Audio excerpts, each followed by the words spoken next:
Welcome troopers back to my channel. Today we are going to be doing another set review. And today's set is one of the most divisive sets of this new August wave.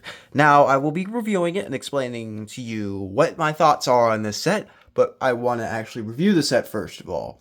So this is the 327th Battle Pack. I actually forgot about the little turret, so I'm actually going to get that real quick. Alright, so, like I said, once again, this is the 327th Star Corps Battle Pack. I just got the turret, nothing crazy. So, let's actually get a look at the box here, so we're gonna have to move everything.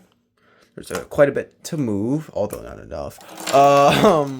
Anyway, Super Battle Droid's there. Alright, so let's just get into the box. It's, this set is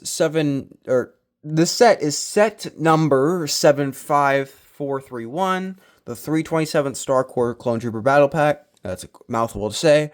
This set has 258 pieces, is for ages 7 and up, and retails for $45. Now, I will be talking about my actual thoughts on the price later in the video. However, I will preface by saying this set is not worth your money. But I will talk about that a little bit more of why I think that in the actual review. Or in my thoughts about it. But yeah. Let's just get into the set. First of all, we're going to start off with the ATRT.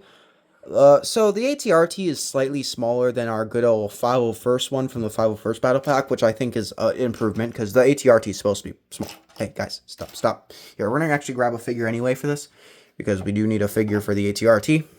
Now, this ATRT is one of my favorites out of the ones they've done. I actually own. I only own 2, but that makes so it has to be either my favorite or my least favorite. But it's a nice ATRT. I definitely prefer it over the 501st one. You know, the funny thing about the 501st one is I actually put a sticker on there wrong, so it looks like a little bit goofy. But yeah, it's pretty nice. It's about what the size you would expect for Lego ATRT. Playscale ATRTs are unfortunately a little bit on the oversized side.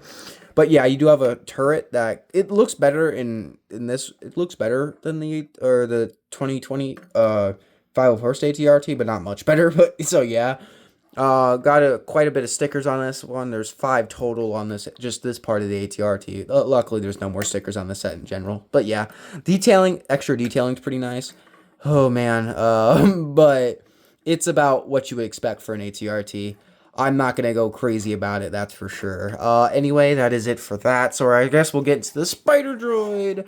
Now, this is a new design for the Spider Droid. This is the first one we've had with this specific, like, this, without the, that little ball turret thing that they use on the ATTE and the, gunship and stuff like that. This is the first time we've seen it without that design, to my knowledge.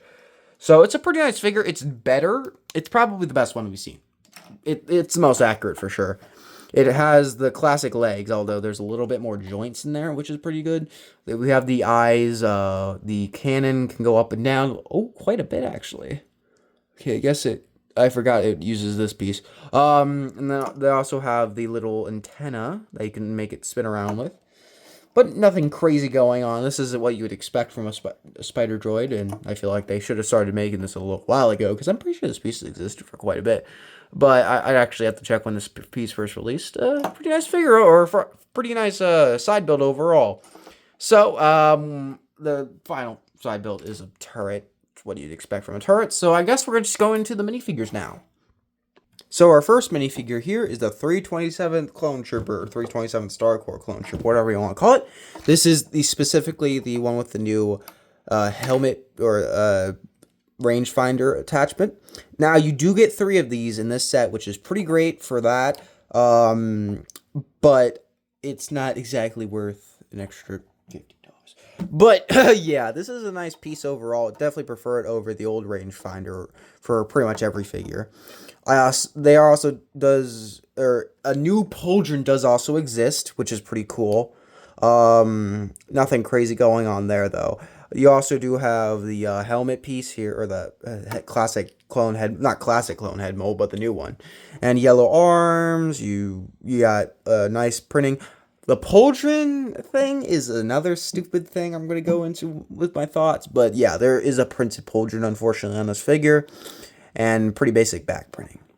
But yeah, that is it for that figure. Mind you, every single other figure that is like this, except without the rangefinder, so don't really expect too much from all the other figures for that. But another figure is a Super Battle Droid. It's the one that you've seen in the Clone Trooper and Battle Droid Battle Pack. Nothing crazy going on there. Movable arms, and then the legs can go down together. Nothing crazy going on there. But we will actually get into my final thoughts now. So, in conclusion, is this set worth a price of $45? Heck no. For the price of $45, you get less minifigures than the Clone Trooper and Battle Droid Battle Pack. Better builds, albeit, but this is also for a $15 increase. And, first of all, this ATRT has stickers, which is already stupid. These Clone Troopers, yes, they have new elements to them, but they also should have cloth pauldrons. In my opinion, if it were up to me, we would have gotten the 2 Battle Droids that was in the Clone Trooper and Battle Droid Battle Pack. I don't care about the stats, not a big deal.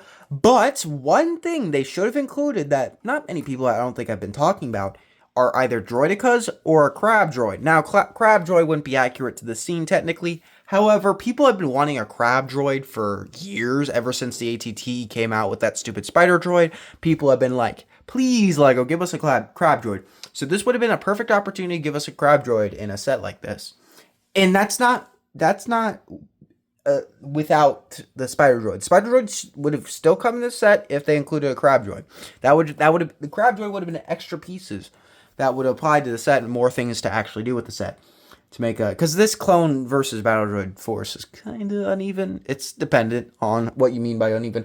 But yeah, that or Droidicas. Droidicas, we have not seen those guys in years in a regular set. Like, because we did see that in the Droidica buildable figure from last year. However, that set is $65 with 1 Droidica in it. However, if we saw 2 Droidicas in this set, I think it could have been definitely much closer. Could have been much closer to being worth its price of $45. Albeit, it still would have been debatable whether it would have been should have been that price. However, it would have been less. It would have been less decisive, in my opinion. I think it would have been more. It would have been closer because the Clone Trooper Battle Droid Battle Pack is like 218 pieces. With the Droidicas, it probably would have been closer to like 300, 350, which would have been a little bit better than 258, which is the total piece count. But yeah. Anyway, that is it for the video. I will see you guys later. Bye-bye.